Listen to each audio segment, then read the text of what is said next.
જય શ્રી કૃષ્ણ મિત્રો, welcome to હિમાનીસ kitchen. આજે આપણે બનાવીશું આમ પાપડ અને એ પણ ગોળનો ઉપયોગ કરીને। તો કોઈ પણ પ્રિઝર્વેટિવ કે પછી કલરનો ઉપયોગ કર્યા વગર તમે જોઈ શકો છો કે એકદમ સરસ મજાના અહીંયા આમ પાપડ બનીને તૈયાર થયા છે। તો ચાલો આપણે બનાવવાની શરૂઆત કરીએ। તો આમ પાપડ બનાવવા માટે મેં અહીંયા 1.5 કિલો કેસર કેરી લીધી છે। તેને ધોઈ છોલી અને ઝીણા ટુકડામાં સમારી દઈશું।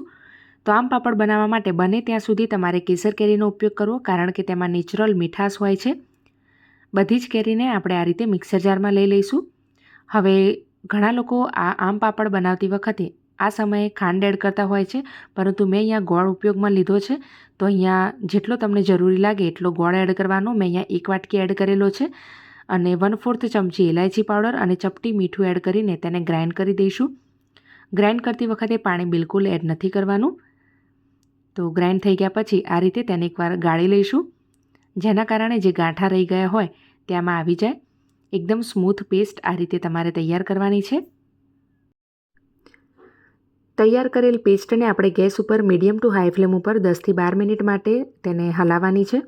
તો જ્યાં સુધી આપણી પેસ્ટ ગેસ ઉપર થાય છે ત્યાં સુધી જે થાળીમાં આપણે આમ પાપડને પથરવાના છે તે થાળી ઉપર આ રીતે ઘી લગાવીને તેને ગ્રીસ કરી દઈશું, જેના કારણે આમ પાપડ તૈયાર થઈ ગયા બાદ તે ઇઝીલી થાળીથી અલગ થઈ જશે।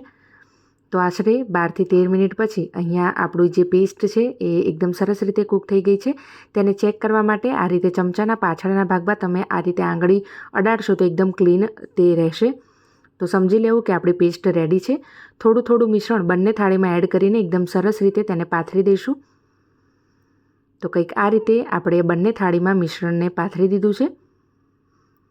હવે આ જે આમ પાપડની આપણે જે થાળી તૈયાર કરી છે તેને તડકામાં આપણે મૂકી રાખવાની છે। તો 1 કે 2 દિવસમાં આમ પાપડ આપણા બનીને તૈયાર થઈ જશે। આ રીતે ઉપર મેં તેને દુપટ્ટો ઢાંક્યો છે, જેના કારણે કોઈ પણ રેતી કે તેના કણ તેની ઉપર આવે નહીં। તો અહીંયા 2 દિવસ પછી તમે જોઈ શકો છો એકદમ સરસ રીતે આપણા આમ પાપડ બનીને તૈયાર થઈ ગયા છે। તો અત્યારે ગરમી વધારે પડી રહી છે એટલે ફક્ત 2 દિવસમાં આમ પાપડ બનીને તૈયાર થઈ જાય છે। હવે તેને કાઢવા માટે આ રીતે ચપ્પાની મદદથી પહેલાં તેની કિનારીઓને અલગ કરી દેવાની છે। અને હવે તમે જોઈ શકો છો કે આપણે ઘી લગાવેલું હતું એટલે એકદમ ઇઝીલી થાળીથી આપણા આમ પાપડ અલગ થઈ જશે।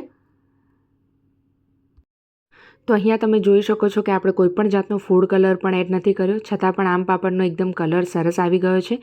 તો બદામ કેરીની કમ્પેરિઝનમાં જો તમે કેસર કેરીથી આમ પાપડ બનાવશો તો આ જ રીતનો કલર તેનો આવશે। કોઈ પણ જાતનો ફૂડ કલર એડ કરવાની જરૂર નહીં પડે। તો બંને થાળીમાંથી આપણે આ રીતે આમ પાપડને અલગ કરી દીધા છે।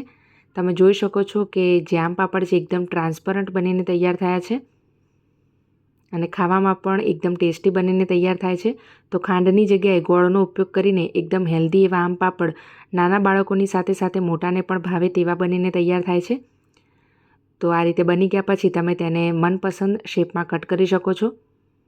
તો અત્યારે ગરમીની ઋતુમાં કેરીની સિઝન પણ ચાલુ જ છે, તો ફટાફટ આમ પાપડની રેસીપી જરૂરથી ટ્રાય કરો।